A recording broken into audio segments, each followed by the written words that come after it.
Hello everyone and welcome back to another video from Gameplay Classic. In this video, I'm going to show you how to log into your existing account on ESPN Fantasy Sports. So let's get started right away. First of all, open up your web browser and then in the address bar type in espn.com/fantasy and press enter. You will now be taken into the official ESPN Fantasy Sports website. You will see the create account and the login button right at the homepage, so just click on login and now you will be asked to enter your email address.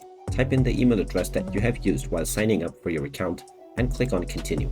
You will then be asked to enter your password. Just enter the password that you have set up and then click on login. And now you will be logged in to your ESPN Fantasy Sports account right away. And now you can immediately start up your matches and start joining or creating your leagues. And there you have it.